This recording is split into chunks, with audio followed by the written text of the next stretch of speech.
Good evening, ladies and gentlemen. Welcome to the Fairborn City School Board of Education regular meeting, Thursday, August 6, 2020.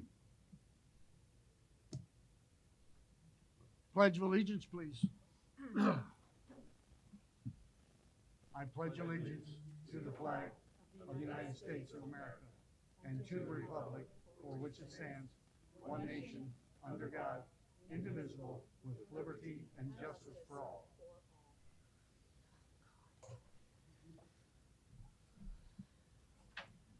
Mr. Philo, roll call, please. Mrs. Blandino. Here. Mr. Browning. Here. Mr. Wilson. Here. Ms. Reister. Here. Mr. McCourt. Here. Next item, approval of agenda as presented. May I have a motion? So moved. Thank you. Second? Second. Thank you, Jerry. Roll call, please. Mrs. Blandino. Yes. Mr. Browning. Yes. Mr. Wilson. Yes. Ms. Reister. Yes. Mr. McCourt. Yes. Next item, to approve minutes of the Thursday, July 9th, 2020 regular meeting, and also the Thursday, July 23rd, 2020 special meeting with attachments. May I have a motion? So moved. Second. Thank you, Mary. Thank you, Andy. Roll call, please. Ms. Reister. Yes. Mr. Wilson. Yes. Mrs. Blandino. Yes. Mr. Browning. Yes. Mr. McCourt. Yes. Next on the agenda is our special statement from our superintendent, Gene Lawley. Thank you, Mr. McCourt. For those of you who were not here for the 5:30 press conference, just wanted to let you all know that something great, something historic has taken place here that involves the Fairborn City Schools, and not only the schools, but the city also. We had most of you are aware we had a anonymous donor back in the spring donate $750,000 to technology. That donor, anonymous donor, has stepped up again, and he has donated another $2.5 million to buy the land to build a new high school. That land is just over here on 675 on Commerce. That runs to Garland. So it's 86 acres. The board will approve that tonight. That is on the agenda. Can't tell you how excited we are. I would hope that excites everybody in this community. And hopefully when we put that bond issue on in November, that we get the support of the community that will benefit our kids for the future. So with that, thank you, and we'll move on. Next item up is the board reports. Barb, can we start with you, please? I have no report, Mr. President. All righty. Jerry? Obviously, there's not a lot of extracurricular activities and those types of things going on, but anybody that's watching the new primary being built, there's been a lot of work going into that building and trying to get it completed. And I had the pleasure of walking through it, even though it's not done last Saturday. And the building to me is phenomenal. And now we've got teachers starting to work in there, getting ready for class. And there's a lot of excitement around that building. So I'm really looking forward to that. And then the other thing is I know the staff here at central office and through the district is putting an immense amount of work into, how do we start the district back up safely, take care of our kids, because that's the primary thing. And I just wanted to thank them for the amount of work that everybody is doing to try to, go through the conditions that we're all dealing with right now. Thanks. Mary? I can't add anything to that. Andrew?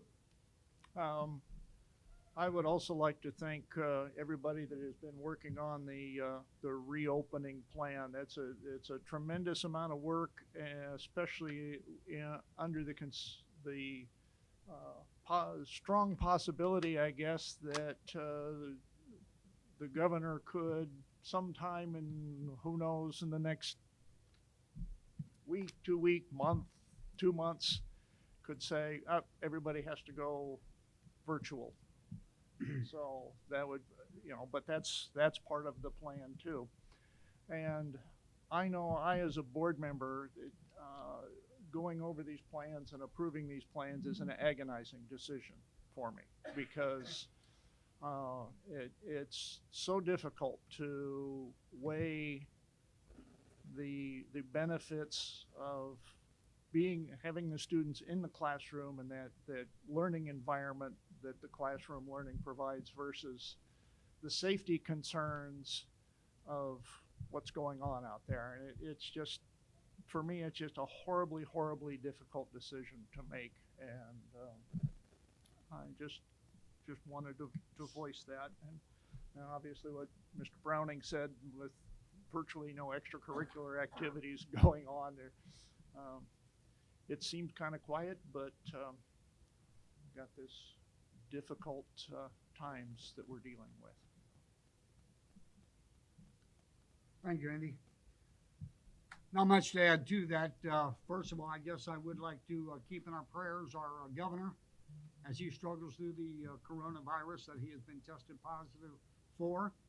He and his wife, Barb, I think, are going to be in Cedarville resting for a while. So we most certainly hope that he gets back, and wish him a speedy recovery.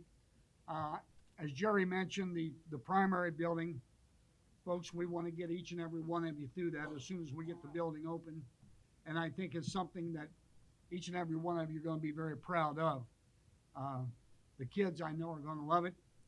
And we don't have too much time to rest, because I believe here in a couple weeks, the wrecking ball is coming to the intermediate building. So we're moving right on. And then, of course, with this tremendous donation, hopefully soon down the road, we're going to be building our new high school. So thanks to, as Jerry and all of them have said, thanks to the people involved. Mr. Patrick, he's been on this thing from the get-go and will continue to stay on it. But everybody, you'll see the fruits of everybody's labor when you see that new building out there. So that's all I have. Next item up is recognition of visitors and public comments. First, Mr. President, is we have Laurie Venable, wishes to address the board. Yep.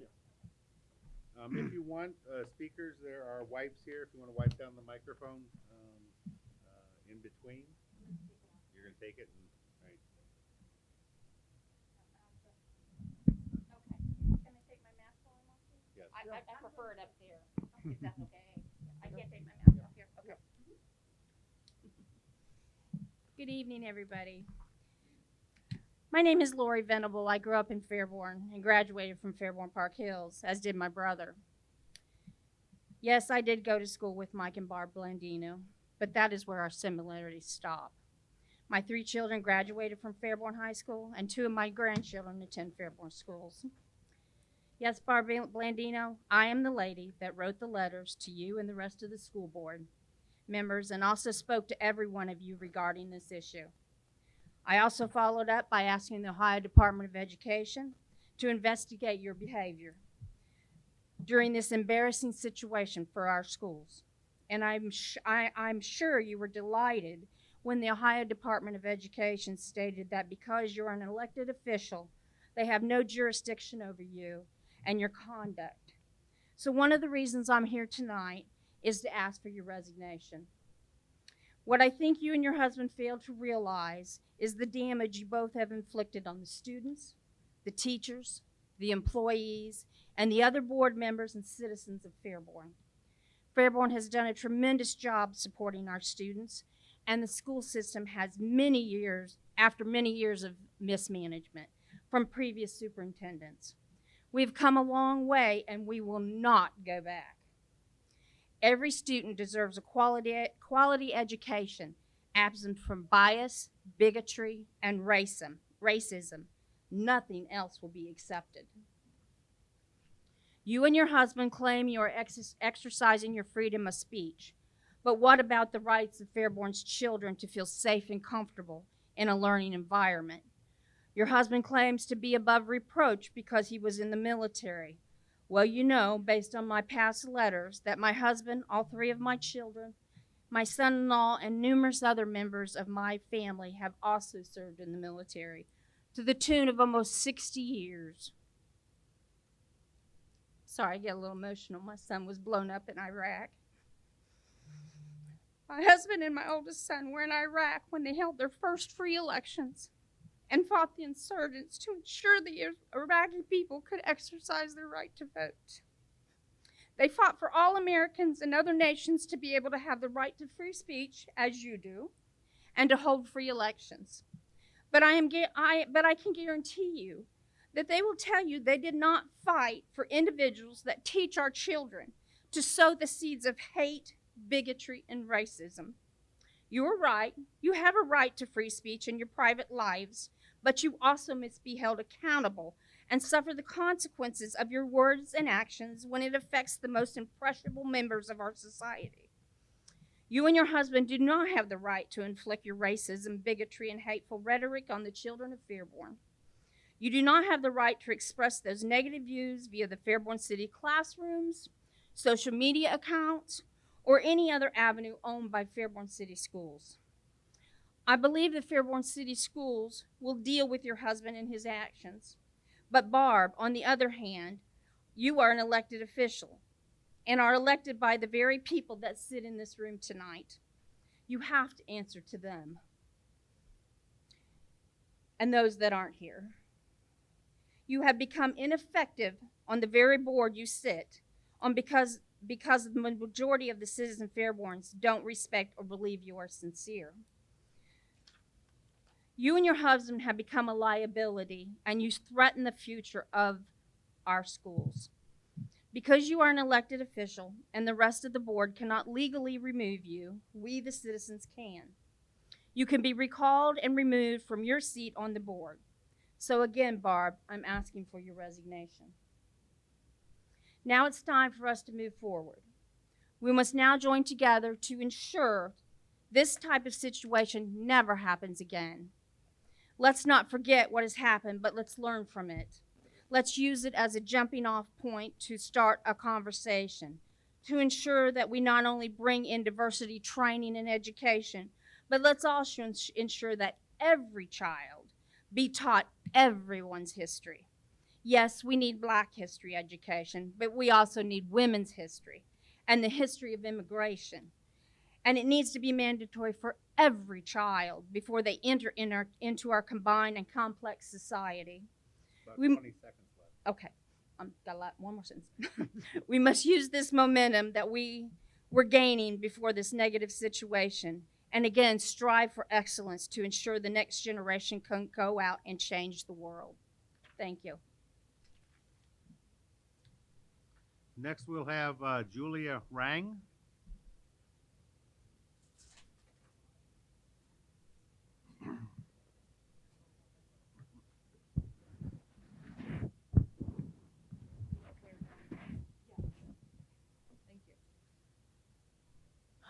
Good evening. You guys hear me? Okay. I am a 1997 graduate of Fairborn High School. My daughter is a class of 2020. And my mother graduated in Park Hills in 1977, and my grandmother spent 29 years teaching at Park Hills and Fairborn High School, was senior advisor for 28 of those years, and still volunteers for Hall of Honor events. My family is proud of Fairborn schools and the education we all received here. And one of the things I learned in this school system, in these walls, are how important facts are. And when understanding a subject, facts are so important. So tonight, I want to present you with some facts concerning the Blandinos. Fact 1, I have known Mr. Blandino since I was a student at this school. He has dedicated his life to teaching and coaching Fairborn students. He has coached many sports and volunteered at even more sporting events. For the past 2 years, he has been yearbook advisor, which involves thousands of hours of work. Because I am a coach at Fairborn High School, I fully understand the dedication one must have to be a coach. One of the reasons a coach takes a position is simply for the love and welfare of the students, and Mr. Blandino is a perfect example of an excellent coach. I was a substitute for Fairborn for a few years, and when I subbed for Mr. Blandino's class, his classes were genuinely concerned about his well-being and always asked when he was going to be back. They always showed the utmost respect, and his classes were well behaved, which is a testament to this respect. Fact 2, the Blandinos have been accused of making racist comments. I have read the posts, all of them, where these racist comments were supposedly made. There are no racial slurs or any derogatory statements concerning race in anything that Mike or Barb Blandino have posted. Mr. Blandino has been accused of racism because he called the protesters thugs. Let me remind you today, a thug is a violent person, especially a criminal, or a brutal ruffian or assassin. Nowhere in either of these definitions is the word race mentioned or even intended. President Trump called the violent protesters thugs. And since there were members of all races involved in those protests, neither the president nor Mr. Blandino were addressing race. There are teachers in this school district, I have sent Mr. Lawley an email with these teachers' names, who have posted unprofessional and hateful language that I have seen because I'm friends with them. Is the board looking into these teachers as well? They should, if they're looking into this one. Fact 3, freedom of speech is a constitutional right of every American citizen and is defined as the right to express information, ideas, and opinions without government restriction. Everyone has an opinion and feelings, and they are entitled to these opinions and feelings, but they are not facts. Mr. Blandino is, in his posting, simply asked one of them to who he was responding to check his or her facts. The lesson I learned in Fairborn High School was that facts are the truth. And although everyone has the right to beliefs, only facts are valid. I also served in the military. I come from a long line of military members. And let me tell you this, when I fought in wars and I saved the young soldiers that had been injured in war, I was there for everyone's freedom of speech, good and bad, the ones I agreed with and the ones I disagreed with. I fought for their right to be able to say what they needed to say. Fact 4, I watched the June 4th board meeting. For the first time in 41 years, I was ashamed to be a Skyhawk. I saw the board members clapping after listening to speakers repeatedly verbally attack a teacher who had been here for 25 years. My heart broke. It broke. You did not follow your own board procedures during that meeting. You held no time limits for speaking, as I am being held to tonight. You did not vote to extend what was close to a 3-hour meeting. You just let the diatribe continue.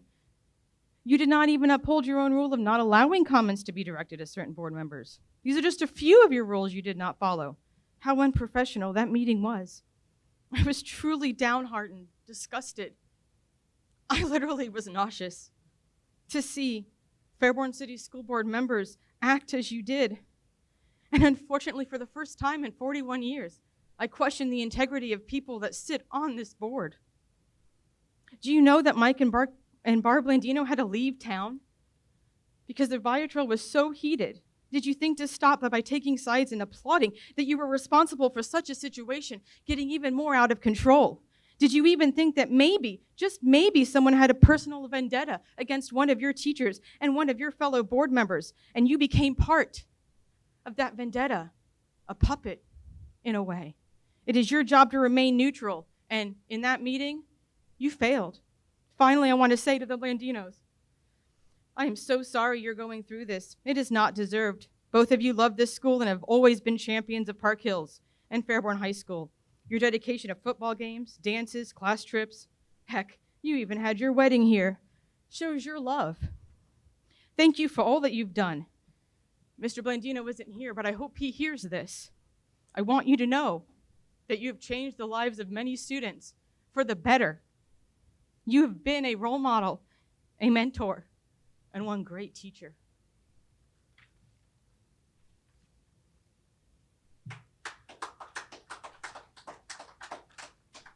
Next up is we'll have Tammy Leighton. Okay, that's me again. Okay. So, I'm assuming it's Tammy Leighton. Apologize if I mispronounce her name. I'll interrupt you if you're at about 4.5 minutes. Thank you. Yeah, do that. I'm A little logo. Signal me in some way. Okay. This is for Tammy. I'm speaking for her. I am writing to you in regard to the situation that Michael and Barb Blandino are currently embroiled in. I find this particularly alarming, not only for Mr. and Mrs. Blandino, but for every law-abiding, upstanding American citizen. This appears to be a typical ploy used today's media when someone throws out an accusation that has no merit, but immediately it is perceived as truth by those who hear or read it. Unfortunately, when the retraction does come, it is too late. The damage is already done. I have known Mike and Barb for over 40 years, and I have not seen nor heard anything that would indicate they are racist. To the contrary, I have personally seen Barb abolishment of those who made derogatory remarks about non-Caucasian people, citing her own relatives as examples. Mike honorably served in the U.S. military, then afterwards dedicated his life to teaching and coaching. Barb has a highly successful career as an account manager, proudly serving customers of all ethnicities. These are intelligent, educated, kind, and caring individuals who have chosen to be involved in their community, giving their time, their talents for the benefit of others. The accusations I read on social media are outlandish and nothing short of slander and libel. It is my understanding that this attack on the Blandinos began when Mike used the term thug in regards to people who have rioted, looted, and burned private property, destroying the livelihood of most minority-owned small businesses. First of all, Mike was exercising his constitutional right of freedom of speech. Second, the definition of thug that I found is a violent person, especially a criminal. The historical background of the terms comes from India and is used to describe robbers and assassins. I believe that rioting, looting, and burning are violent and criminal acts, and I feel certain that the majority of Americans would agree. Therefore, Mike's accuser is the person who interpreted the term to indicate racism. We must stop the current trend that is attempting to completely shift what racism means. We might do well to remember that President Barack Obama used the exact same term to describe the exact same behavior.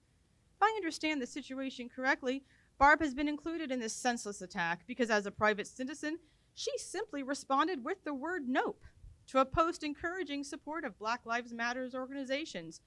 BLM has publicly professed that they are a trained Marxist organization intent on abolishing police and prisons, destruction of the traditional nuclear family that they refer to as capitalist invention. And when asked about black crime in the cities of Chicago, BLM representatives admitted they are not concerned about all Black lives.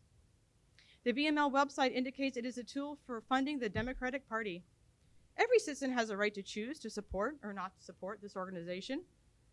Although the Democratic Party uses racism to incite division, there is a huge difference between anti-Marx and being racist. I would like to end this letter by asking the residents of Fairborn to consider who they want working with and influencing their children. Given the current environment seeking to divide and destroy, this is a crucial decision. Do they want law-abiding, upstanding, decent people who would teach their children that violence is never the answer to problem resolution, that reason and logic are never out of style, to have the courage of their convictions to proudly stand up for what is right and to serve your community by giving of your time and talents for the benefit of those is a worthy endeavor? Or would you prefer those who support organizations that want to tear apart the very fabric of America? Do the Fairborn residents truly want school leadership that is radical in nature and that could very well aid and encourage children to bring rioting, looting, burning, and ultimate destruction of Fairborn right to their doorsteps? This very situation could very well set a precedent. The residents of Fairborn should very carefully consider the long-term ramifications of destroying the reputation and livelihood of people who have been attacked by the cancel culture permeating our society. Their personal liberties, freedom of speech, livelihood, and reputation could very well be the very next victim of violence and intimidation by this cancel culture.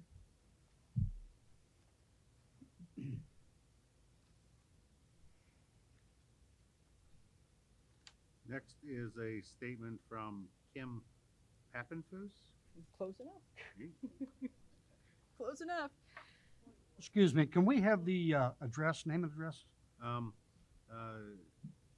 Tammy, the previous one was from Prosper, Texas. Kim Papenfuse is from Pataskala, Ohio. Okay, thank you. I recently became aware of an objectable situation involving both Mike Blandino and his spouse, Barb Blandino, in which the highly prevalent cancel culture in this country has resulted in false accusations of racism against these two upstanding citizens and individuals. The word racist and the term racism is described them is nothing short of slander and libel. I have known and interacted with both Barb and Mike since at least 1975, 45 years. In more than 4 decades, I have never witnessed nor even become aware of situations where these two role models and leaders ever made derogatory remarks, used any racial slurs, or treated any human being as less than equal. I never witnessed nor heard any level of disrespect regardless of race, gender, religion. I have never witnessed nor am I aware of any derogatory actions relating to the unfounded claims of racism to have ever occurred. Alternatively, I am aware of and have witnessed their kindness and inclusion. I am aware of and have witnessed their leadership and positive role model influence. For anyone to call the Blandinos these hateful words or accuse them of racism clearly indicates a lack of experience with or knowledge of these two upstanding civil servants. I find these assertions to be entirely false and erroneous and libelous characterizations of the Blandinos. These accusations are without any merit whatsoever. Quite frankly, these accusations are repugnant. What kind of culture do we live in where members of our society are virtue signaling by adding their own twist to dictionary definitions in order to demonize people who use the term correctly? Mr. Blandino used the word thug to describe criminal opportunists who looted, rioted, burned down, and vandalized businesses and assaulted people during the protest for George Floyd. This is the very definition of thug, a cruel or vicious ruffian, robber, or murderer. I can only summarize that his accuser does not possess the critical thinking skills to come to the conclusion that a person can support peaceful protests, such as Floyd protest, while also decreeing thugs and criminals for exactly what they are. These two concepts are not mutually exclusive. Mr. Blandino never used an adjective like African American or blacks to describe his use of the word thug. The accuser implied. He was, in fact, responding to those opportunists that used the peaceful protest to capitalize on and further their criminal acts.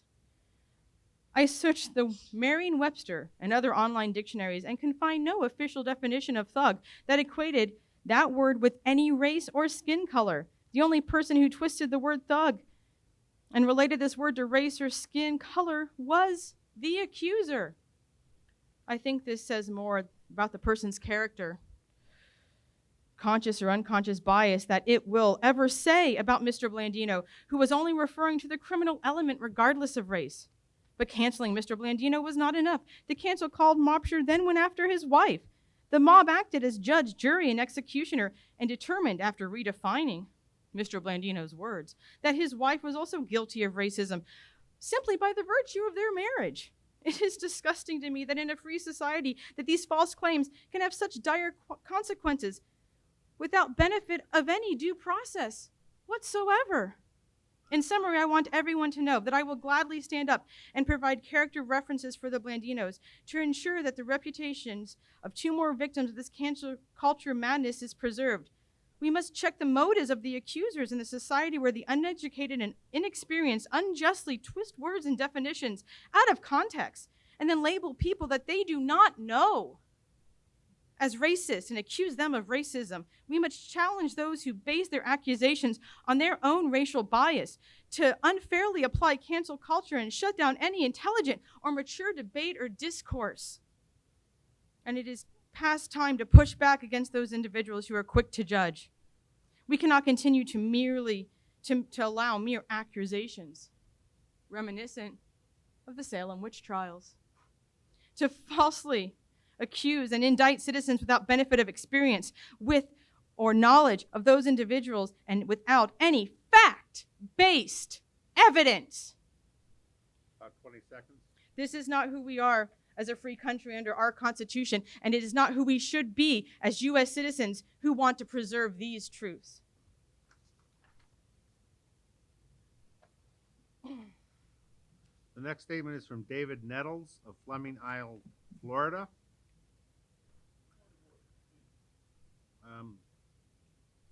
Sir, we're in the middle of public comments.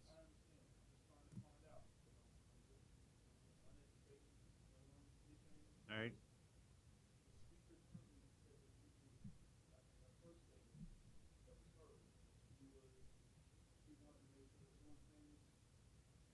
We did. We spoke to her and we allowed her to do this. So, yes. We did allow this under these circumstances, yes. And yep, which we may revisit at a later time, so, yep. A couple more. Yep. Let's honor the speaker, please. We agreed to let her speak, so please. Thank you. Ready? Yep. All right. David Nettles. Today I write in full support of Barb and Mike Blandino. I know them to be honest and fair people who support others around them. In the representations I have read of both online, and I unequivocally reject the characterizations I have read demonizing them.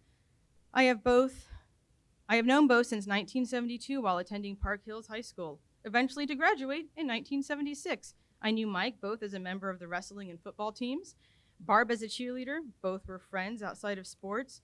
I knew Mike's family well, and at no time did I ever hear either of them speak ill of a person's race. After I graduated, I went to the Air Force Academy, and upon graduation, I was stationed at Wright Pat. Mike and I continued to socialize, and we worked as assistant coaches at Park Hills. When I got married, Mike was in my wedding. As life moved on, we did not lose contact. I know Mike served his country honorably, both in the Air Force and returning to teach in Fairborn. I continued in contact with Barb while she was in Oklahoma. During the years, we have gotten together as friends. After Barb returned to Fairborn and volunteered for the school board position no one appeared to want, I returned to Fairborn to visit them and attend their wedding. We talked extensively, and never once did I hear anything negative from them about the school, about students, or Fairborn. Because of the depth of the length of my association with both, I can state from the heart that they are fair and honest people. In these troubling times, we see the cancel culture arise from social media to undeservingly strike at people. I have reviewed both the online statements from Mike and Barb and am appalled that they are being targeted. It is troubling to me that in a country that used to practice free speech, Mike is having his career threatened, and both of their reputations dragged through the mud. It is especially problematic that a government agency, the school board, is seeking to punish both for their private speech supporting the president, and not at all racist. This is an affront to the Constitution. In closing, let me say again, I fully support Mike and Barb, people whose character I know to be fair and exemplary. I will do anything in my power to support them, including returning to Fairborn for any reason, deposition, or hearing. I pledge them my support.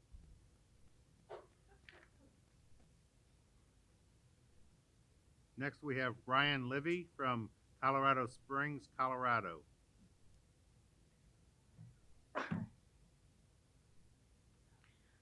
First of all, thank you for being open to accepting my positive input on behalf of Barb and Mike Blandino. As we all know, in today's very polarized society, all too often the other side of the story is not allowed to be heard. We see this with the banning of free speech at our colleges and universities and the mob mentality driving the riots, looting and assault, and even deaths that we see in so many of our large cities today. All too often, the loudest voice rules without any opportunity for reasonable and rational discussion, introspection, and the search for truth, or at least the understanding.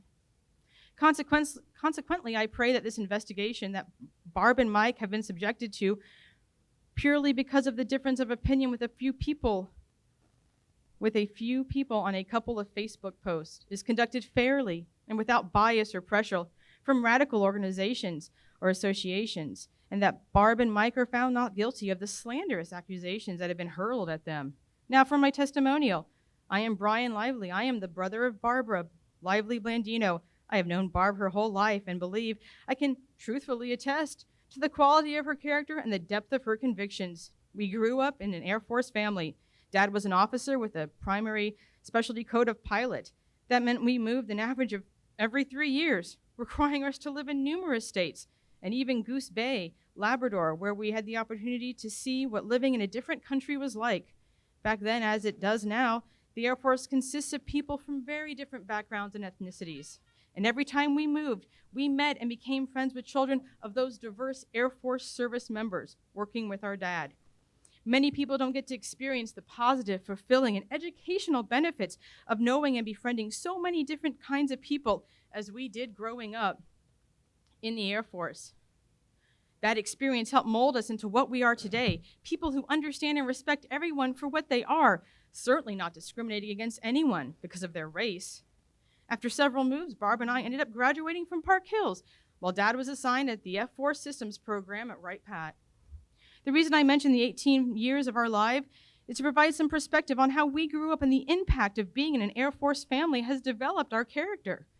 First, back in those years, 60s and 70s, Air Force personnel were required to take classes and instructions on equal opportunity, race relations, and teamwork to ensure Air Force members, no matter what race, creed, religion, other teammates might be. A failure to accept each other as vital members of a working team towards a common goal, defense of our nation, was not an option. Consequently, as Dad learned about diversity, non-discrimination, and treating everyone with respect, so did we. Our parents taught us to treat others as we would want to be treated, no matter the color of skin and religion they follow, nor anything else. That lesson stuck, and Barb has lived her entire life by that rule. There is not a racist bone in her body. She is not a bigot. Since graduating high school, attending the Air Force Academy, and completing my own Air Force career as a pilot and working 11 years as a defense contractor, all while raising my own family, I have consistently visited with, corresponded with, and basically stayed in touch with my sister. Although we have matured and changed over the years, we are basically the same people we were raised to be, growing up in a conservative Air Force family. We both adopted conservative values and have found them to serve us well in our lives. I converted to Catholicism shortly after marrying, and I was pleased to watch as Barb also converted to Catholicism a few years ago. Having faith and being religious doesn't make you perfect.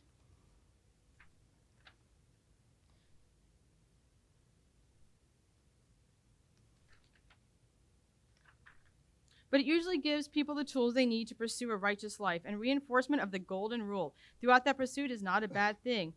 My sister Barb is a good and decent person. Because of our age difference, I did not get to know Mike well in high school. However, I have recently been reacquainted with Mike since he and Barb married. I find him trustworthy and honorable man. Many people who know him well will attest to this. I have never heard him utter a racist comment.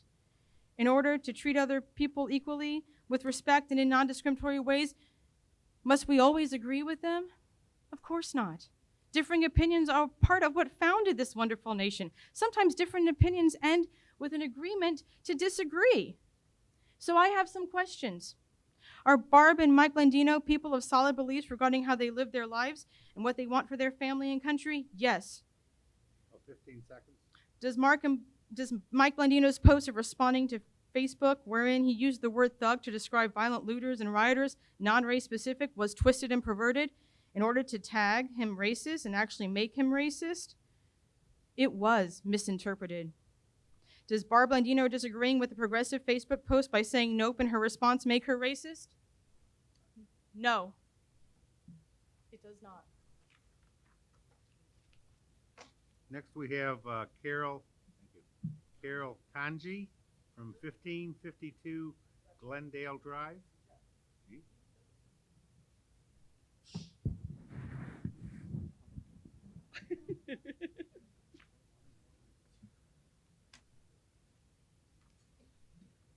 I am a 1977 Park Hills High School graduate, and I have been friends with both Mike and Barb for over 50 years. In all that time, I've never heard either one of them say any negative word about anyone's race, religion, nationality. They have been the most non-judgmental people I have ever known. Both of them were very active in supporting Park Hills. Mike was a 4-year member of the football and wrestling squads and wrestling captain his senior year. Barb was a cheerleader, a 4-year class officer, and a member of the National Honor Society and choir. They were named the 1977 Homecoming King and Queen, which shows how much they were respected and liked by their fellow classmates. Mike has been dedicated to his high school classmates, to his Air Force comrades, and for the last 24 years to his students, not only as a classroom teacher, but also as a coach, and for the last 2 years as a yearbook advisor. Being a coach and an extracurricular advisor are tremendously time-consuming activities, and Mike has handled them with good humor, patience, and equal treatment to all the students involved. He has volunteered his time at sporting and extracurricular activities and has always been willing to go above and beyond to help others. 4 generations of my family have been involved with Mike Blandino. My father was a friend of Mike's dad and mom, and both my parents have always had the greatest respect for this wonderful family. My brother graduated in 1975, was on the wrestling and football squads with Mike. My mother was a senior class advisor for the class of 77, and she also worked with Mike from 96 until she retired from Fairborn High School in 2001. She never heard one student or any other teacher say one derogatory word about Mike, not when he was a student and not when he was a teacher. My 2 daughters, one graduated in 97, one in 2000, both worked with Mike as they were managers of the football team when he was a coach. My oldest daughter, who now coaches the swim team, also has been associated with Mike in the athletic department. My granddaughter, who is a 2020 graduate, knew Mike through the yearbook as she worked with him in her position as a senior class officer. Not one of us has witnessed any negative actions, words from Mike or Barb, ever. Mike and Barb have devoted their lives to helping others become better educated so they can lead happier and more productive lives. I got 2 more, so we're done. Okay. The next is a statement from Angel Lewis, Fairborn, Ohio. My family moved to Fairborn, Ohio when I was in 4th grade. I attended South Elementary School, 5 Points Junior High, and in 75 graduated from Park Hills High School. It is with sincere enthusiasm and genuine concern I write this letter in support of Mike and Barb Blandino. After reading the post in question, I had to ask myself why Mike and Barb were being persecuted. There was absolutely nothing in Mike's statement that even intimidated a racial attitude, unless, of course, I'm unaware of the second definition for the word thug. Knowing the Blandinos and both their families since my high school days, I am absolutely certain there was no intent to speak in racial terms. Further, if the school board has read the entire post, it surprises me that they would take moral cues from some of the writers. I won't even begin to describe for you my disappointment in the board's lack of understanding regarding the U.S. First Amendment. In closing, if this case is the standard by which Fairborn faculty and staff are held, then all consequences should be administered equally, no matter a person's political affiliation. It is difficult to believe that after years and years of service to the Fairborn City School, suddenly Mike Blandino decided to start spewing racial comments. That's absurd. The school system is lucky to have dedicated individuals like Mike and Barb. Thank you so much for your time. As I am certain you are aware, many people are watching this case and have interest in the outcome. Next, we have a statement from Carol Blandino of Fairborn, Ohio.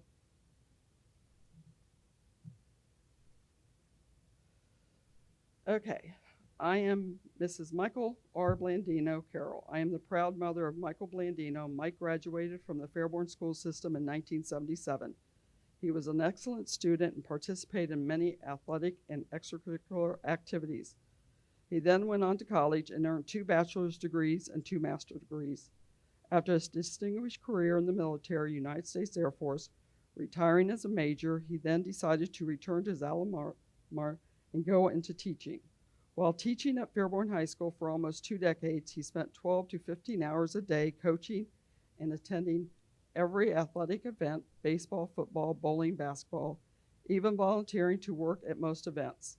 He also spent many hours heading a committee for the Fairborn High School yearbook and also organizing and volunteering as a chaperone for many senior trips to New York. He has contributed immensely to his country and his community with dignity. It was a complete surprise to me when a small group of people, including a few young 17-year-old high school students, saw a post on social media where Mike reposted a statement made by the President of the United States. Mike was exercising his First Amendment rights in doing so. The students were complaining about being admonished for breaking the rules of the school, and as a teacher, he was doing his job by telling them to behave.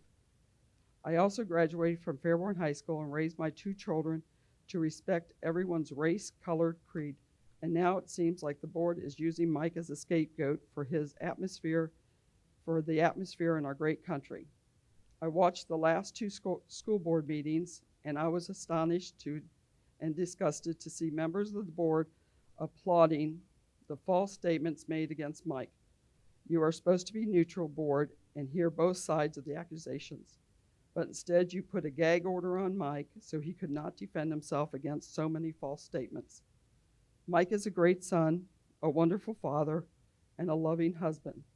To see the members of the Board of Education act like a judge and jury over something as petty as a post on Facebook is disturbing. Taking away his dignity and his career and tarnishing his reputation is not acceptable. He is strong and he will fight to keep his good name and standing in the community. Who among you can say you have never done anything to tarnish your reputation? Not one, I suspect.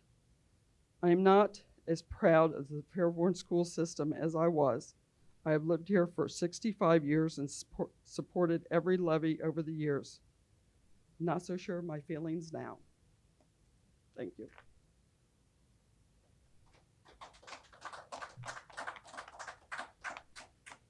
Next up, we have Barb Scazza from Fairborn.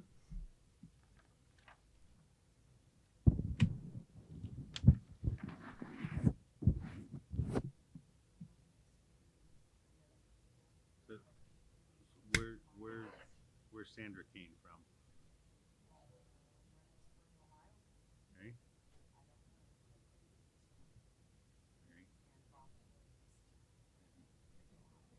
Okay, Robin. What order do you want to do?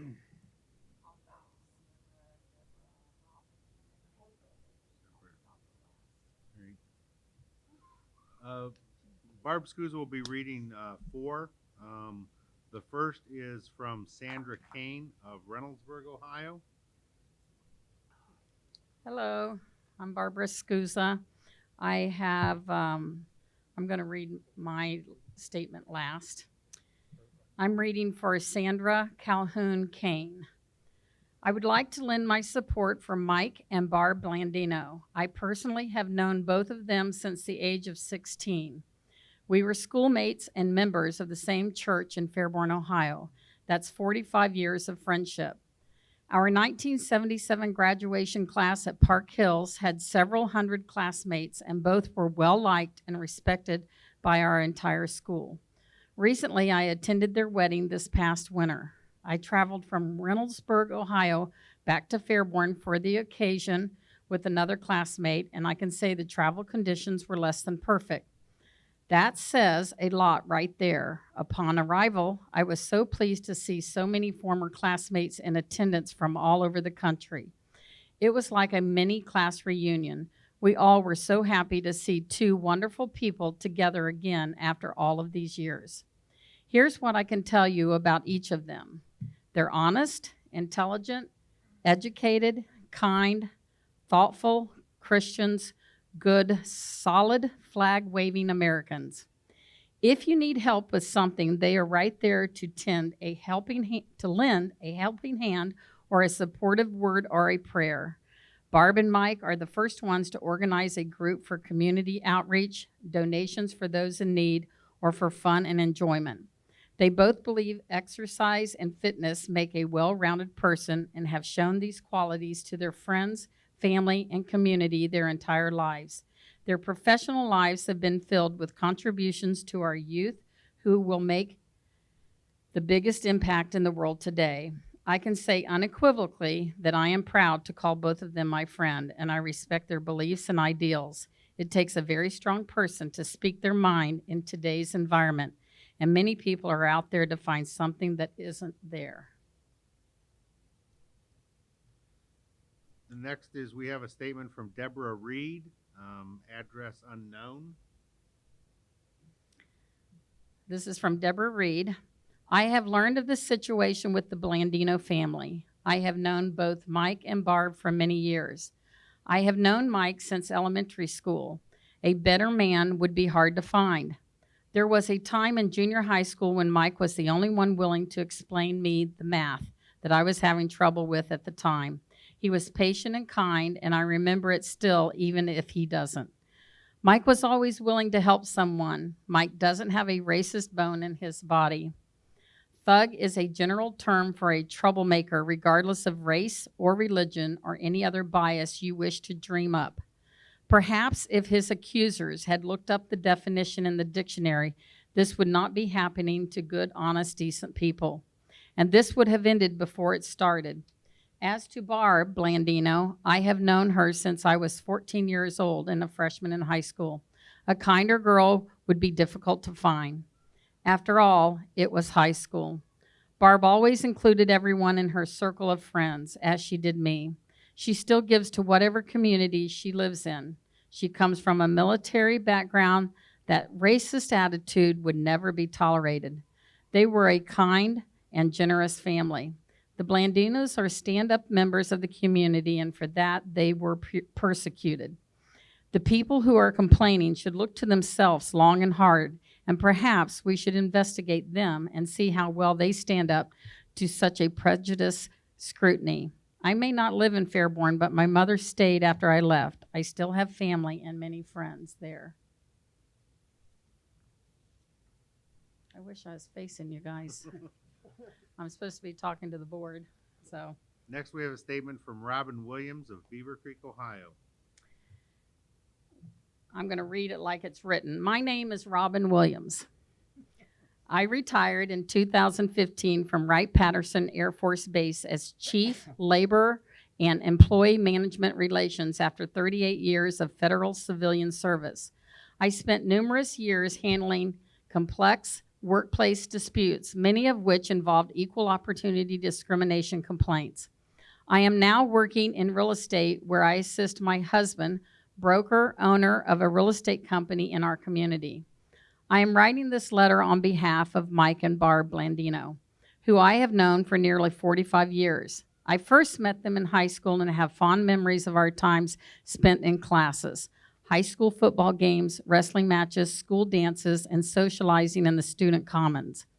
When we were young, Barb and I attended activities together such as Campfire Girls, a multiracial, multicultural youth organization that teaches life skills, and Jobs Daughters, a Masonic youth organization for young girls and women which welcomes diverse cultures and religions. We were both in the High School National Honor Society, and in fact, Barb was one of the students who inducted me. Both of our fathers were military, and we grew up in households that taught the importance of respecting others in our country. Over the years, I have been fortunate to occasionally see Barb and Mike at formal and informal gatherings of former high school students and/or reunions. We also stayed in touch through social media. Mike and I live in the local community, and we took our children to the same daycare, Mini U, at Wright State University. He adores his children and is a devoted father. When Mike chose to sell his house in 2017, he worked with our real estate company to list, market, and sell his Beaver Creek property so that he could move back to the Fairborn community. He was pleasant and easy to work with, and his transaction went very smoothly. Never did he appear to exhibit any bias towards others during the process. In the years that I have known Mike, he has always been kind-spirited with gentle demeanor. He is well-liked and viewed as a leader among our high school classmates. He has served on previous reunion committees, and his efforts contributed to the success of our reunions. He is always inclusive of others by making it a point to be friendly and talk with everyone. Most recently, I attended Mike and Barb's wedding held at Fairborn High School. Their love for Fairborn High School, its students, and the Fairborn community were evident. wearing the school colors with community members and current and past students of Fairborn Park Hills High School present, and saying their wedding vows in the high school commons was itself a testimony of the love and respect that both Mike and Barb have had for Fairborn and this community. In summary, I have always known both Mike and Barb to be individuals of high integrity and good character. They inspire others and are absolutely wonderful people. It is my sincere hope that these recent unfortunate events do not in any way tarnish their personal and professional lives. I appreciate the opportunity to provide this information. And we have Barb Scaccia herself. We do. From Fairborn, Ohio. Hello, my name is Barb Scazza. I'm a retired Fairborn High School teacher. I moved to Fairborn in 1961 as a little girl. I graduated from Fairborn High School, went to Wright State for my bachelor's and master's degrees, and then taught in Fairborn High School every year in this building for 34 years and in the same classroom. There's not too many people that can say that. 20 of those years I taught with Mike Blandino, often sharing a desk and watching each other teach in the same classroom because we were both business teachers. I have often referred to Mike as my work husband because I've spent more waking hours with him than I have my own husband.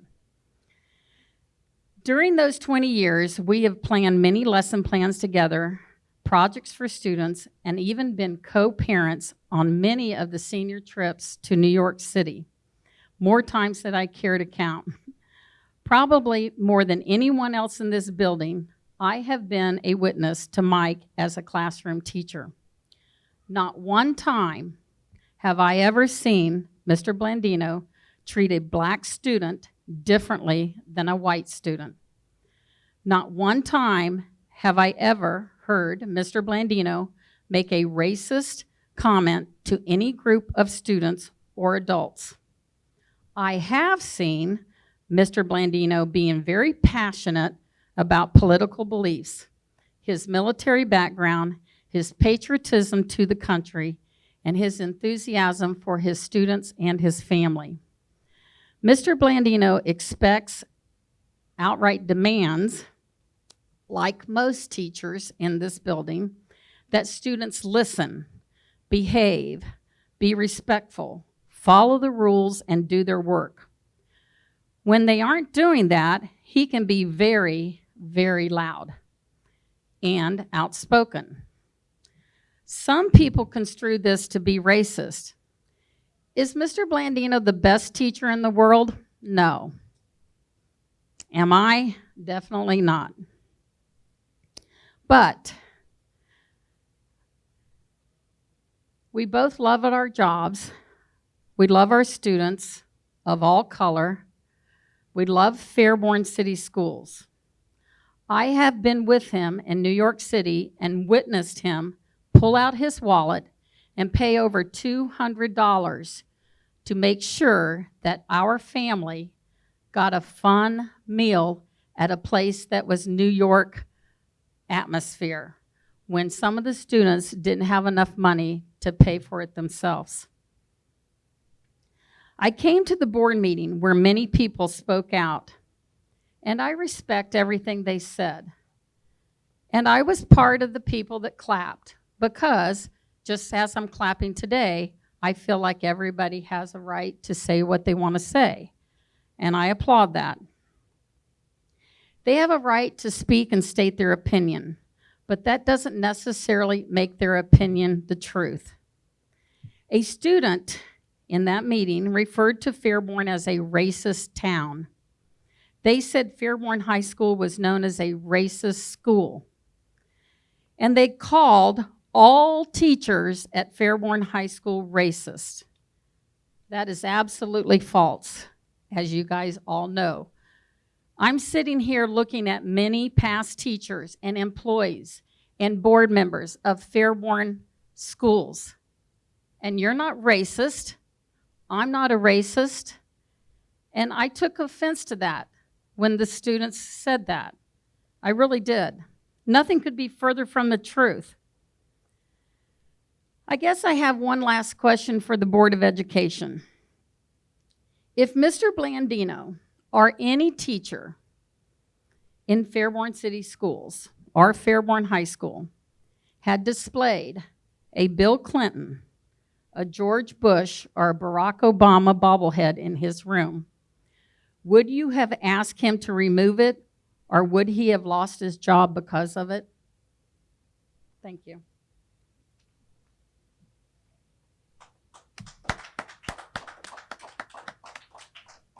Next, we have Kim Campbell.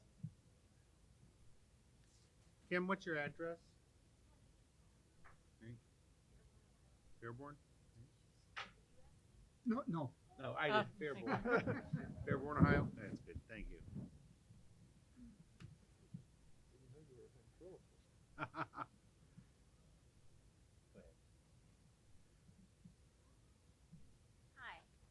This is a letter that I wrote to Miss Jessica Branner, and I sent a copy to Mr. Gene Lawley.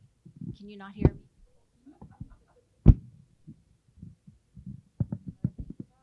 I know. Can you hear me now? My name is Kim Campbell. I'm a graduate of the Fairborn City School System and a homeowner in Fairborn, Ohio. I'm writing to you on behalf of Mike Blandino, a teacher at Fairborn High School. Mike served his country in the United States Air Force and retired honorably as a major. When working for the Air Force at McClellan Air Force Base in California, where he was stationed at the time, he became involved in a youth program and decided to go into teaching through the Troop to Teachers program, a Department of Education and Department of Defense program that evolved to meet the needs of veterans and students. The program enriched the equality of education by placing mature, motivated, experienced, and dedicated personnel in our nation's classrooms. Mike has dedicated the last 24 years of his life to teaching and coaching students, spending more than 12 plus hours each day doing so. In addition, he has given his time to numerous extracurricular activities, such as attending and supporting most of the high school's sporting events and chaperoning the New York senior trip each year. He would have not given up so much of his free time if he didn't love and respect what he was doing. He even paid for an athletic poster, one of those big posters that seniors get, for one of the softball players because they didn't have the funds to buy one for themselves. It was disturbing to watch the school board members clap at the June 4th, 2020 meeting when students were speaking out against a teacher. The school board should have remained impartial.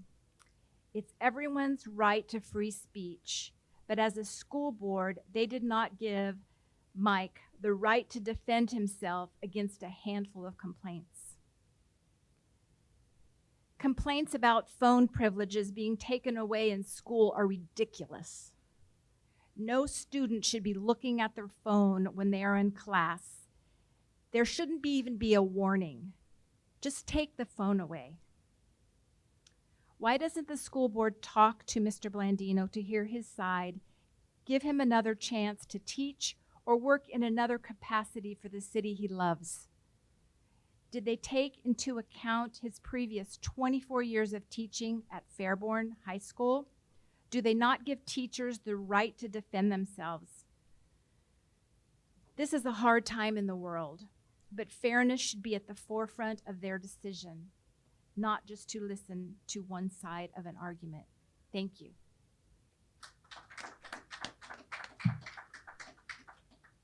Next, we've got Gary Johnson of Bowman Drive.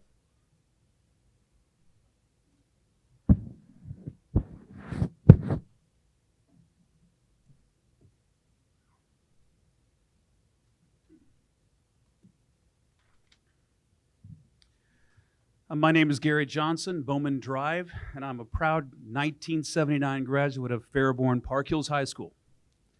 Now, I am present this evening to speak in support of Mike Blandino, a person whom I've known for over 40 years as a professional, a classroom teacher, and a friend. I'm greatly concerned with his recent and sudden victimization by a few uninformed and belligerent young people. It seems they had nothing better to do than to besmirch and slander him because of their differing opinions. Opinions that were not founded in fact or reality. I worked with and around Mike at Fairborn High School as a classroom teacher, and I found him well suited and comfortable around all of his students. He demonstrated a concern for them that was strictly professional at all times. He had a great rapport, and he showed genuine caring for all students and for the staff at Fairborn High School. Mike has become a victim of hate and discrimination from a few misbehaved persons venting their discontent with good citizenship and upright thinking. It's a crime not only toward Mr. Blandino, but toward society as a whole, and it should not be condoned or encouraged. It is a detriment to life, liberty, and the pursuit of happiness for all law-abiding citizens of our country. I greatly encourage you to take pause and to affirm your support for Mr. Blandino. It's my desire that you find this set of events simply a misunderstanding. It's a mistake to remove a great professional from his career of service, helping young people to succeed and prosper through great education. And in conclusion, with regard to race relations, I feel our goal should not be to punish someone, but to seek reconciliation through dialogue. And I thank you for your time and your heartfelt consideration.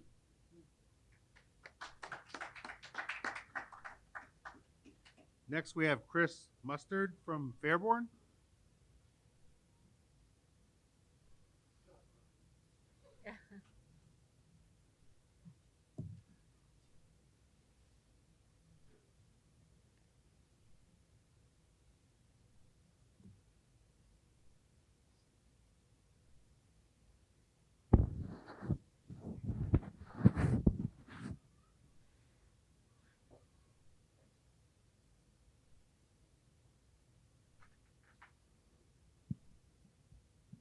My name is Chris Mustard. I'm a resident of Fairborn. I am also a parent of a student who is a senior this year. I know I'm supposed to address the school board. My understanding is Mr. Lally is not a part of that. Am I allowed to speak to Mr. Lally as well? Yeah. Okay, thank you. Mr. Lally, my question to you is, I was hoping to hear an update. After 2 months, you gave us many statements about how you were working on making things different, and then an investigator would be hired. And I was hoping to hear how things were changing. I would love to maybe hear at the next meeting, because I'll be here until this is done. I'd like to hear how the PD will be different this year at the school as we get ready for the school year, and how that's going to change as you told us that that was going to happen. I was hoping to hear that tonight. I know you had some big information, but I was hoping that we'd hear some stuff. It's been 2 months.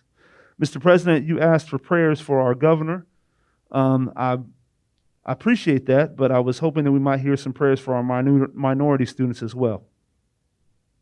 You said, you promised 2 months ago things were going to change. I'm just asking. We have not heard. No one gave reports. I've not heard anything of what has happened in the last 2 months. I've not been to the financial meetings because that's not what I'm here about. You guys are doing your thing. I want to support that. But 2 months ago, things were going to change. I've not heard any updates on any of that.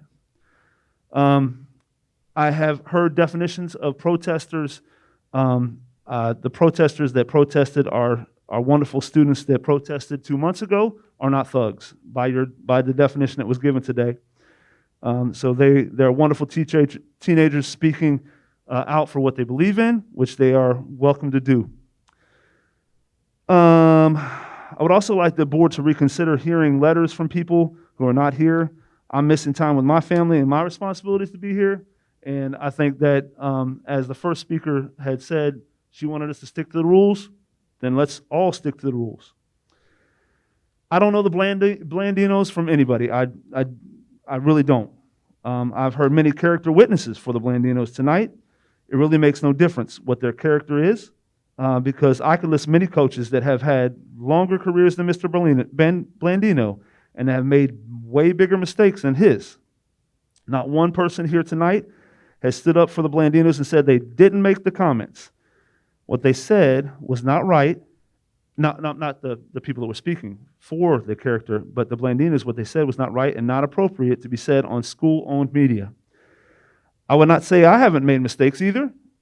I've made many, and I know there are consequences for them. I'm willing to own my mistakes, and I believe that we should teach our students to do the same. The Blandinos are not willing to own their mistakes. All I know is what I read on social media that they own and the account that the school owns that Mr. Blandino is responsible for. I want to know what the investigator has found in the last 2 months. Thank you for your time. Mr. Mustard. Yes. Next, we have Carson Dixon. Oh. Just wanted to point out that we have a presentation coming up. Fantastic. That's right on. Thank you. I'll be here.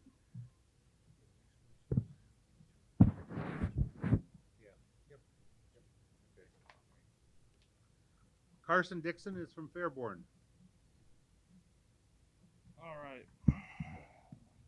First, I'd like to request Mike Blandino is fired and has his license revoked, as well as Barb Blandino's resignation. If Barb refuses, she should be removed from the hiring process for any position because it is clear she is likely to think a minority just isn't right for the job. 2020 is a historical year, and what we do now will be remembered for years to come. A board member and high school teacher making racist comments on social media, some using the Fairborn Yearbook Twitter page.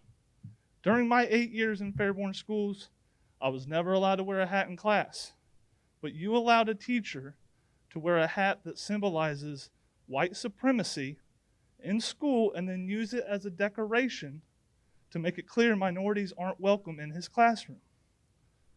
As a mother said perfectly 2 months ago, you use taxpayer dollars to hire an investigator when the evidence is slapping you in the face. And what has resulted from those taxpayer dollars? This school system continuing to try to sweep racism under the rug. What a waste. There is clearly a culture that accepts racism at Fairborn City Schools, and that culture starts at the top. 3 hours of story after story of how the administration and staff ignores and supports racism. To the rest of the board, your inaction shows that you support the rhetoric that the Blandinos have put on social media. Your statement 2 months ago talked about a proud history of diversity. That time is clearly not now. A little history about Fairborn. Fairborn used to be known as a sundown town, meaning black people were not safe outside in the city of Fairborn. The inaction this summer makes it very clear that Fairborn still has a long way to go to truly appreciate the diversity as you claim. The last board meeting, the public was aware, the last board meeting that you let the public be aware of made it very clear. Black kids are punished more harshly than white kids in this school system. We need a standardized punishment system that takes away discretion, because in this school system, minorities tend to be punished more harshly. Some of the comments earlier tonight only make it clear how deep the issues are here in Fairborn. The Air Force was spoken about repeatedly. When military minorities move here and their kids go to a school system that supports racism, that is what they will remember about their time in Fairborn, Ohio. Mr. McCourt, you cried and promised changes. What's changed? You haven't even done the bare minimum and fired Mike Blandino. White people always give white people the benefit of the doubt. When you make your racist comments repeatedly on social media, you erase all doubt. I'll end with this. What are you going to do to be part of the solution during this historical time.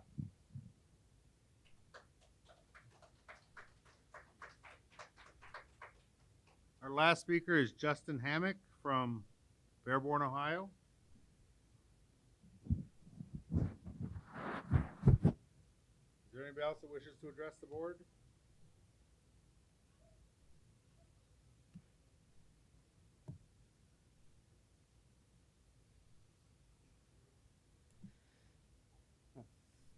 Good evening, board members. My name is Justin Hammock.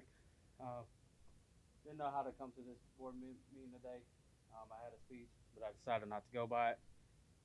A lot of things to unpack. For one, Ms. Blandino, do not ever approach me again. What you did to try to big boy me last board meeting was highly disrespectful and very unprofessional. For one, I never called you racist. That never came out of my mouth. What I stood by was your actions and how they violated board policy. Everyone that has spoke today, you spoke about their character over the past. All it takes is one action to diminish everything that someone has built. That's all it takes. The same as any criminal, anybody, when they decide to go against the law, they have now changed themselves from being a law-abiding citizen to a criminal. Ms. Blandino, I do ask for your resignation, like I have every month. And for y'all to allow people to speak on another person's behalf, I was under the context that for someone to speak, they had to be at the meeting. This is a Pandora's box that y'all have opened. If this is what y'all want, by all means, we can do this. I'm glad you brought your entourage here today. I'm glad that other people has came here, and if y'all have read the Facebook post that a certain individual here today has made, you have seen that throughout their numerous speeches that they gave was just a regurgitation of that Facebook post. So I highly disagree with y'all allowing others to speak on others' behalf. If they want to speak, they need to be here. That's wrong. So like I said, if this is what y'all want to do, we can do it. We can be up here all night speaking on other people's behalf. So now again, I just ask that the board, y'all conduct themselves appropriately, do the right thing.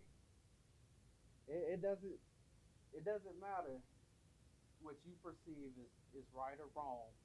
What's right is by y'all's board policy. That's what y'all adhere to. When y'all take y'all's oath, that's what y'all adhere to. Not to y'all's character that y'all have clearly like established over these last 40 years in Fairborn, branching out into the military. I don't care about that. I can speak about my Army veteran status, my Alabama racism heritage, my family's racism. I can speak about that all day. Don't nobody care about that. What we care about is what you did that night, what your husband did that night. That's what we care about.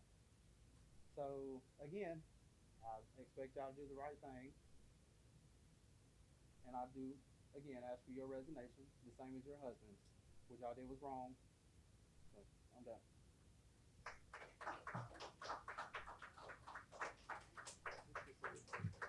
Mr. President, board members, I know in the last couple months we've taken a lot of time in public participation.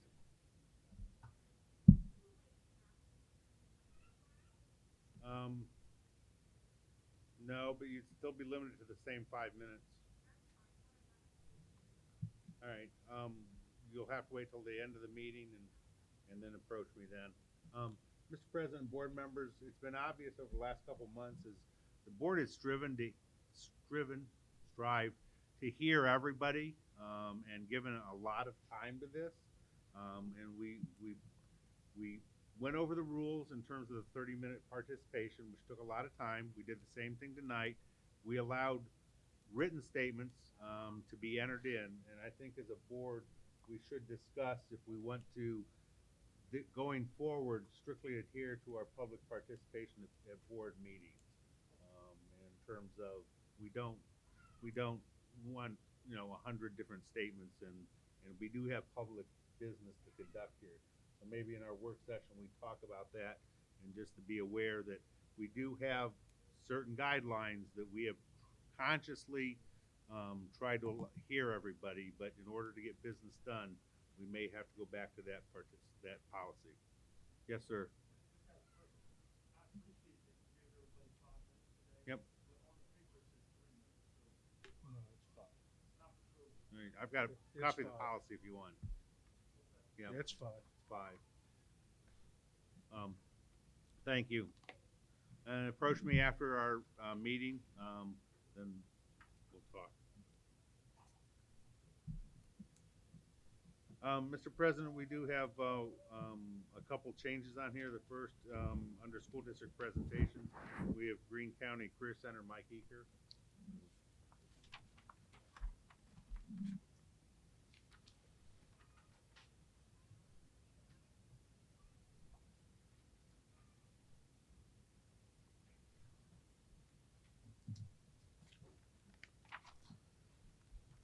Good evening, Mr. President and members of the school board. I'm Mike Eaker, and I'm our Fairborn representative to the Greene County Career Center Board. And just wanted to give you an update on where we are with this at the Career Center for the 2020-2021 school year. First of all, we're ready to start, and we are going to start right now. We're planning on starting on the 25th of August. We actually met last month on the 24th of July to approve our implementation plan for the school year because of the fact that we are a career center, and as such have labs that really our students have to learn hands-on things, and the only way you can do that is in person. So what we have decided to do is that we're going to have an every other day plan, which essentially means that and it will alternate by quarter. So for the first quarter of this school year, Monday, Wednesdays, and Fridays, our seniors will go in for full-day labs, and then Tuesday and Thursday they will stay home and have virtual academics. Obviously then the juniors flip-flop that, and they do their labs on Tuesdays and Thursdays. And then we do the whole we change everything up at the end of the quarter, so that over the course of each semester, everybody will get the same amount of time in the classroom or in the lab, and also doing their academics. Just wanted to give you an idea, because I'm not sure everybody understands the additional complexity. And also this gives us, because of the way we're doing this, our chances of shutting down the school because of COVID are greatly diminished, because the only people that get together are really the teachers and the students in that lab. They will maintain distance for their lunches. They will not go from classroom to classroom. They will. We think that this is our best shot at not having to shut down for any sort of of an outbreak of the pandemic. Let's see. By the way, we haven't figured out yet when we're going to have an open house, but the building is open. All the teachers have all of their stuff moved over from the old facility to the new one. We're still getting in some of the bigger pieces of lab equipment and putting them in place, but essentially we're ready to go, and we are looking forward to it. We actually did the ribbon cutting for the airport facility back on the 24th of July, and we already have 17 juniors signed up to learn how to be aircraft mechanics. In fact, out of our Fairborn district, we have 2 students that have signed up to do that, and we think it's going to get bigger and better when everybody figures out that aircraft mechanics have great careers, they're well paid, that they can go. In fact, the operations manager at AIM down at the Aircraft Maintenance and Engineering Center down at Wilmington Airport started out as an aircraft mechanic, and because he was interested in getting in and progressing, the company he worked for subsidized, paid for his college, paid for his training, and then gave him increasing responsibility. and he's making a really nice six-figure income because he is that valuable. He started out as an aircraft mechanic. Let's see. Looking at our, we think the plan that we approved, by the way, on the 24th, we had to put a date-time group on it because of the help we're getting from Columbus. And we are now having to figure out how we're going to adjust to having the students complying with the mask requirement. As far as our course is concerned, from Fairborn, and just to give you an idea of how much help we provide to the district, we have 94 students enrolled from the Fairborn School District in the Career Center, juniors and seniors, and with the 3 new programs that we start, we have. I told you about the 2 aviation maintenance technicians. We also have 2 from Fairborn that are entering the cybersecurity program, and 2 additional to our engineering technology program. And the engineering technology program also involves drones. You're not going to believe the facility we have to fly drones inside the building in this new great place. As soon as I find out when we are going to have an open house, of course, I'll pass that along. One other bit of information I wanted to pass along is that I know everybody is, if you're into this thing, you're into the College Credit Plus program. We have an agreement with the Sinclair Community College that's gaining popularity. In fact, we have 81 students that were enrolled last year that accounted for 272 credit hours, and courses ranging from English composition to math and health sciences and college algebra. In fact, I think our health sciences is probably one of the #1 programs right now, and I think that it actually preceded the pandemic, but the timing is phenomenal. Let's see what else, and that's about it. Are there any questions? By the way, that's the College Credit Plus. When you look at it in terms of cost avoidance for tuition costs, that's about a little over $33,000 that we are saving families that will no longer have to pay the tuition for those courses. With that, are there any questions? No. I thank you very much for your time. Thanks, Mike. I'm really disappointed everybody left before the end of the year financial. We didn't.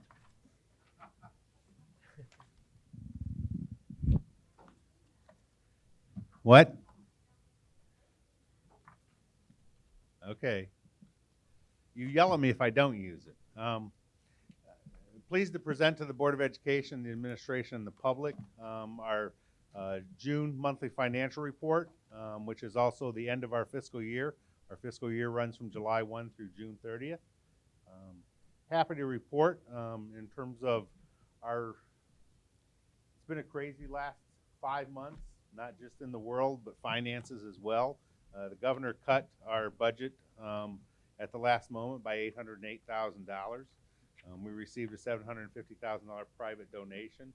We've had different things in terms of student growth and wellness funds and salaries, etc. But I'm pleased to announce that our total receipts for the year were below projections by only $858,000.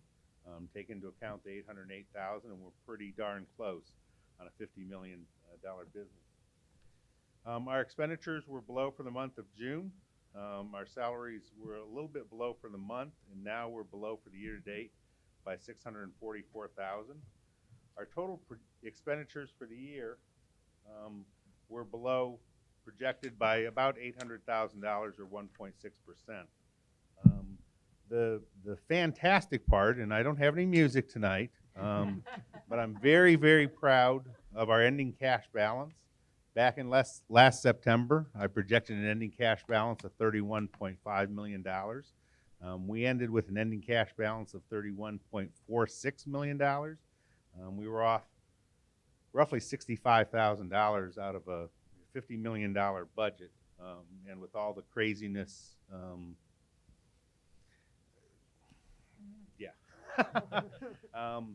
we end with that cash balance. It's about $1.6 million more than what our beginning cash was at the beginning of the year. So we're near the top of the hill, and probably this fiscal year, as our expenditures and revenues will probably equal out. And then after that, we'll start to go down the hill, which will show the need for increased tax levies.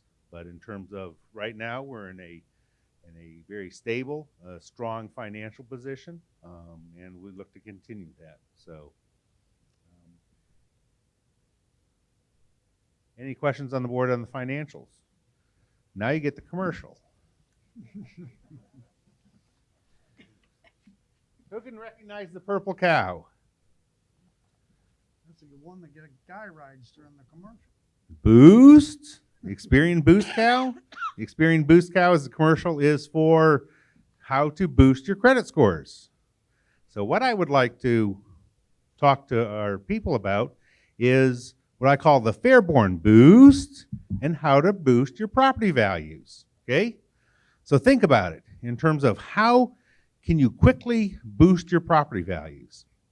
Well, what if you lived in a school district that had the newest, the best buildings in the entire Miami Valley from pre-kindergarten through 12th grade?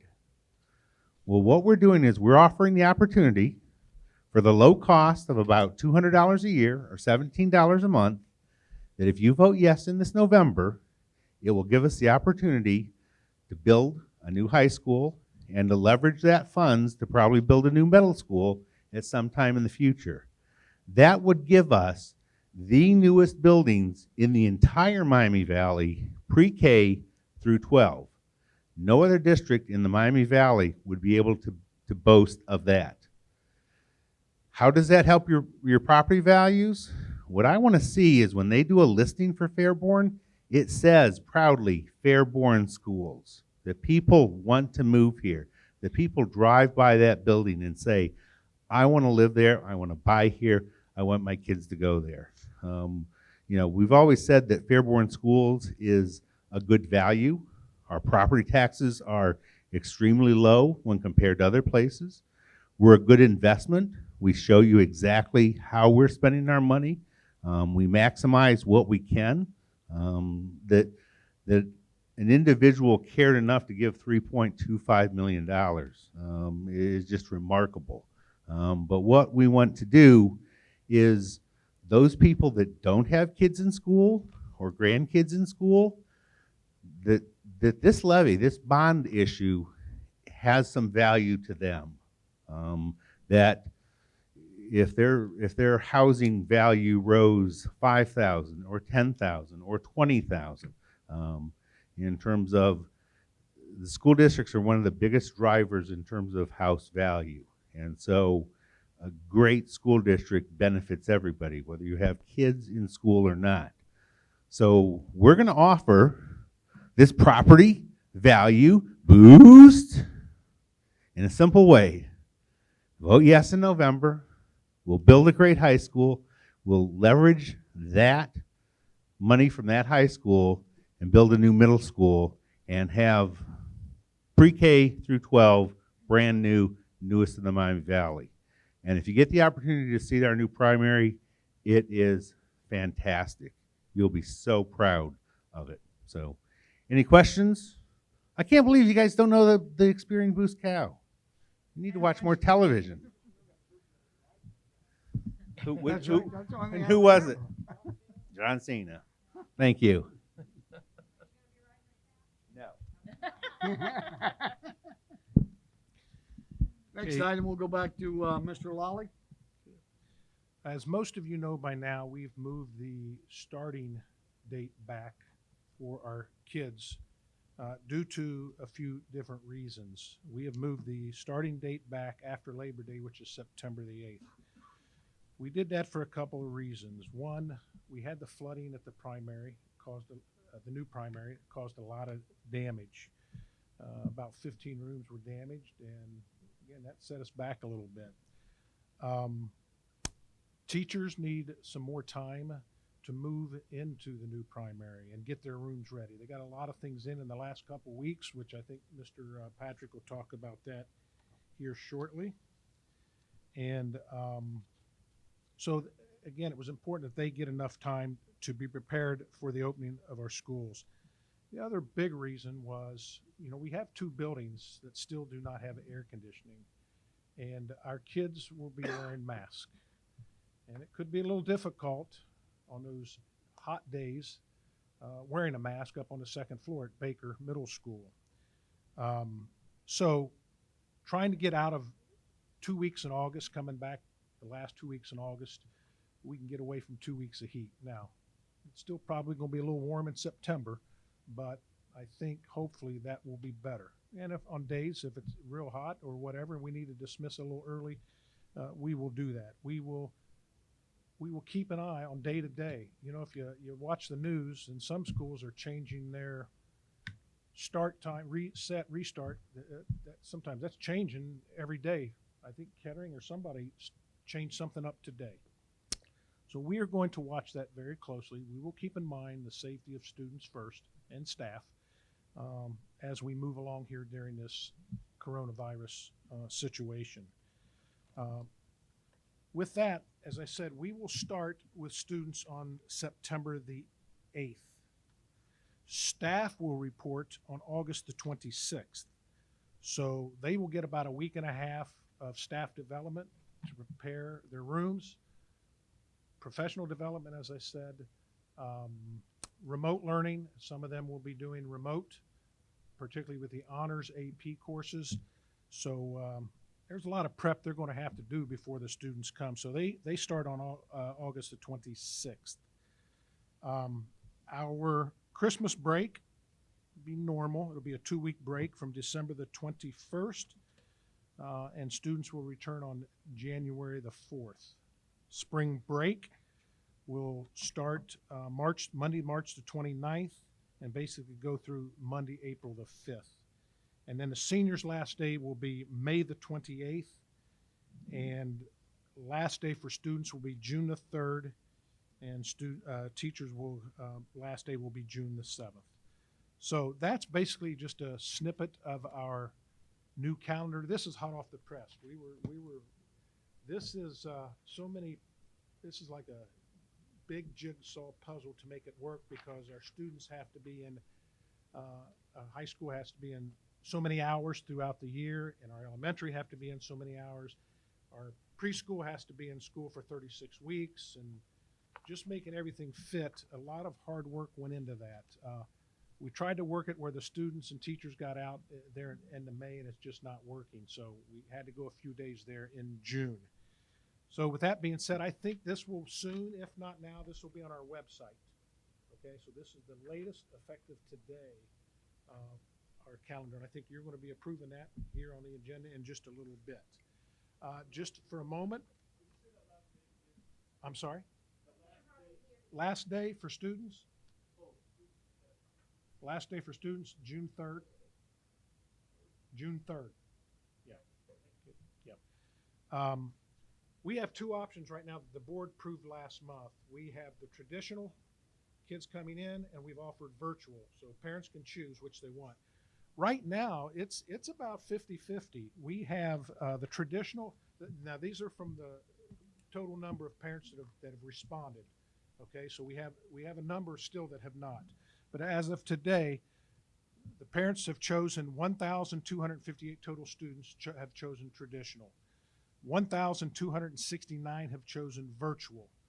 So that's a total of 2,863 students. We have about 4,200 students. So we're still trying to get parents to respond so we can get a better number. And again, I want to be, just let you know, we watch this situation daily. We communicate very closely what this COVID situation is. We look at what Greene County Health Department is telling us.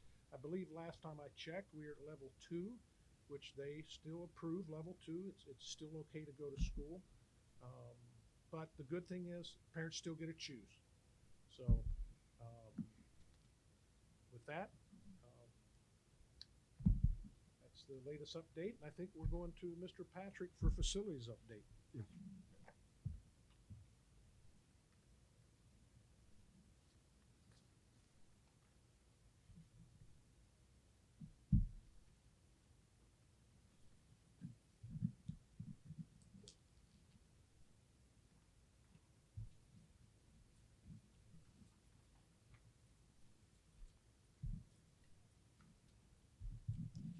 I just want to touch on all of our facilities and what's going on currently. At the board office, we currently have no activities going on. At Baker, we will have some concrete work starting tomorrow. They'll be working on a slab on the east side of the athletic complex there where we'll be able to put some bleachers on. Those bleachers are what we'll be getting from West Carrollton City Schools. At the high school, as you can feel, the air conditioning system is up and running, finally. So that's good. It's taken a little while to get humidity out of the air, but it does feel a lot better in here, so we're moving forward with that. Currently, nothing at Wright is taking place. Transportation and maintenance had a water leak. We actually got that repaired this week. Conger will be mobilizing to the old Fairborn Intermediate School on Maple starting Monday the 10th. So we should start to see Conger on site this coming Monday. At the primary school, as many of you know, there's been a lot of activities. As far as the report that we're seeking in regards to the catastrophic water failure, we do not have those results yet. So still checking into that. You've got third parties involved and several insurance companies and so forth, but nothing to report as far as the leak other than it happened. We're moving forward with it. We have taken some of our attic stock that we had for the rubber flooring, both the squares and the wood plank flooring, and we have basically used that in some of the classrooms so that the teachers could get in and start to unload their boxes and so forth. We are in the process of trying to replace our attic stock. We are talking a 6 to 8 week delivery on those materials. So that means we probably may have some areas in hallways that won't necessarily be floors, they'll be concrete floors. And we'll continue to work on that. As I reported last time, we do have some cabinets that will be replaced.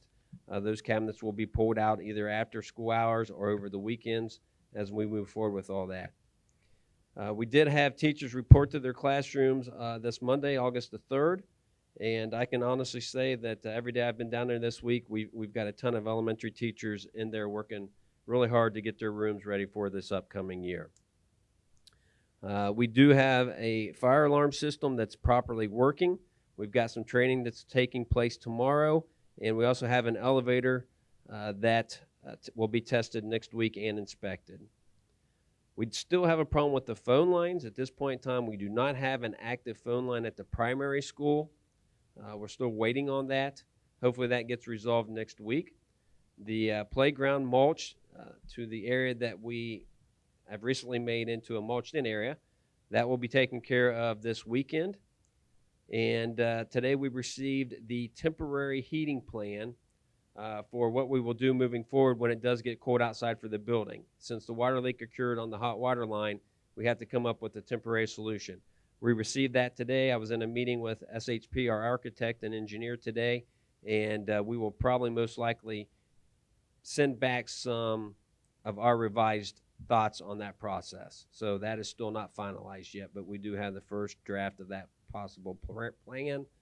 The north parking lot at the primary school should be black-topped next Wednesday if the weather and everything holds out for us. And the small appliances, such as refrigerators, microwaves, washer dryers, are to be delivered the week of the 17th. We also, moving forward into the high school project for the bond issue, the request for architects and engineers was advertised this past Monday, August the 3rd. It will run for 10 days, and then we'll take those information that we get, and then we have to rank them by law, basically kind of rank them in which we believe are the best architects and so forth. Extra cleaning equipment was delivered this week to all the buildings. Trainings were also held this week, and we were able to finally get our hands on 440 gallons of hand sanitizer. That's enough per every class, one per classroom, office areas, entrances, and so forth. So that's a start. That's the first time we've been able to get our hands on that much in a gallon size. So that's helping us a little bit too. And also one last thing is that we were able to, for our staff, look into some facial recognition and temperature scans. So every staff member that might show up to work would have to report to the office, step in front of an iPad device. In 3 to 5 seconds, It basically identifies who that is, and within a 0.4 temperature accuracy, we'll know if we have any staff members that might have fevers or so forth. So we're moving forward with that also. So that's just a quick run through. Be more than happy to take any of your questions.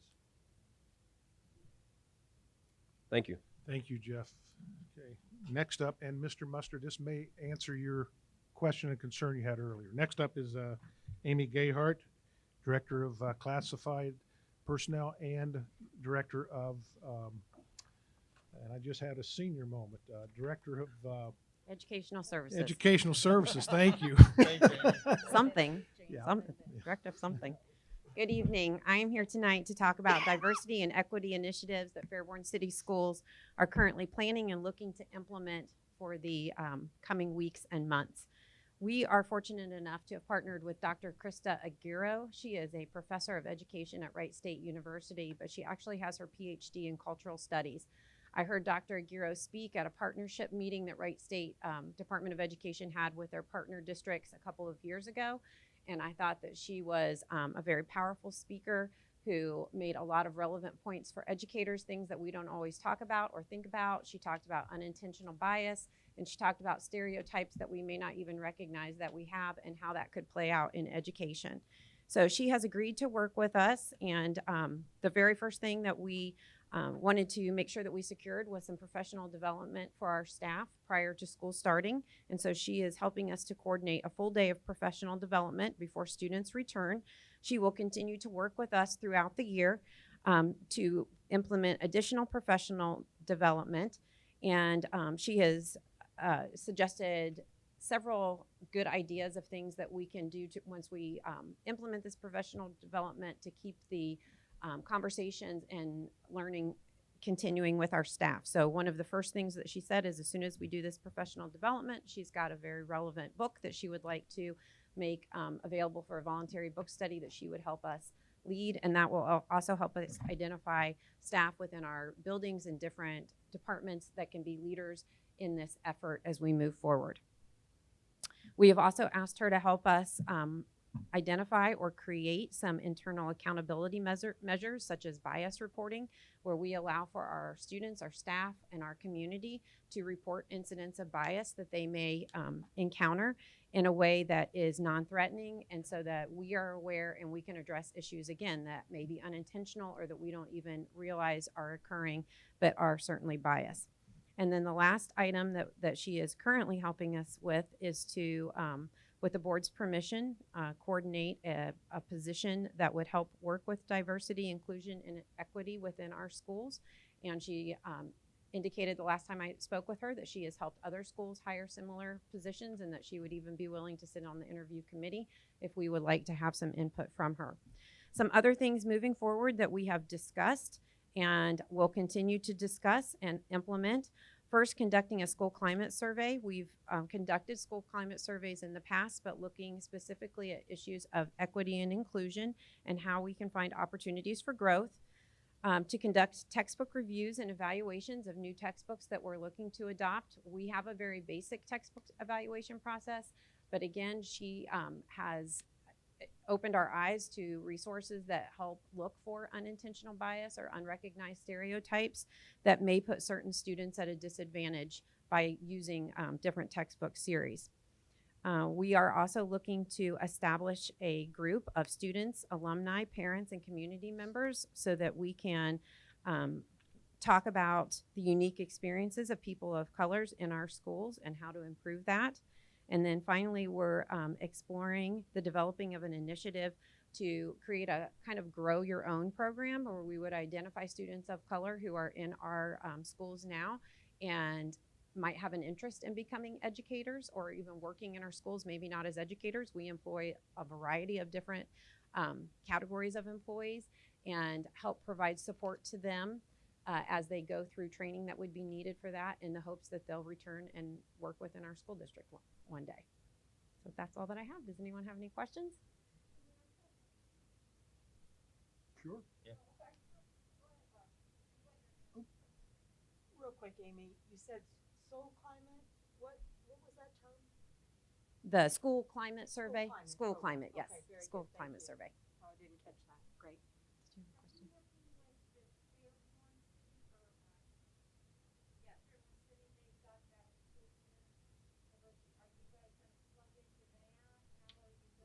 We certainly want to work in partnership with them. You know, we're all in this together as part of the Fairborn community. I know that someone had reached out to Mr. Lawley and we had made some contact. So yes, we're certainly open to a variety of partnerships.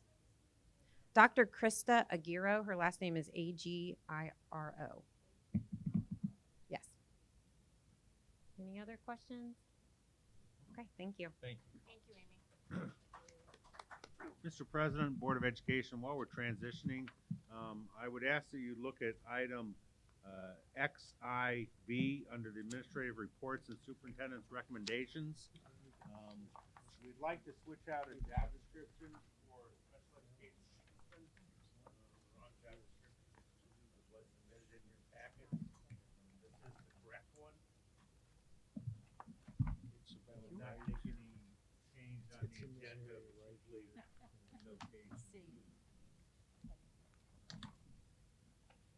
that okay with the board? Sure. Yeah.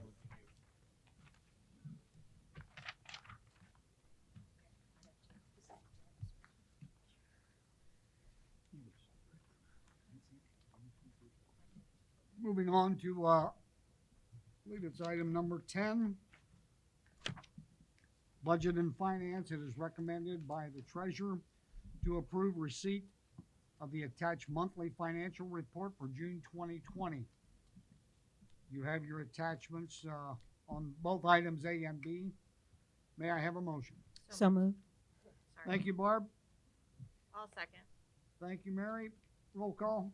Just to note that B is the item to approve the purchase of the property. It's for our public. Oh, okay. Yep. Mrs. Blandino, Yes. Ms. Reister, Yes. Mr. Browning, Yes. Mr. Wilson, Mr. McCourt. Yes. Motion carries. Can I say woohoo? Yes. Yes. Yes. You can't see the big smile on my face, but I'm smiling. Number 11, administrative reports and superintendent's recommendations. We have recommendations following over to and including page 6 with attachments.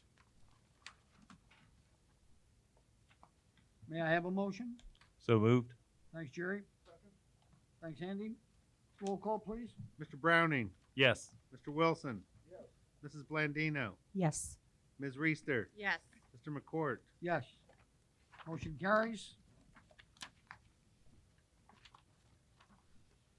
First reading policy, item number G, has an attachment with it. Do we have to vote on the first reading? No, you do not. No. Okay, okay. All right, and item- then item number 12.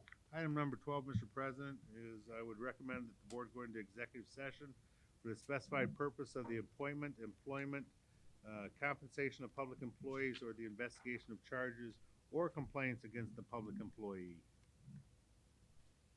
Motion, please. So moved. Second. I'll second. Mm-hmm. Mr. Browning, Yes. Ms. Reister, Yes.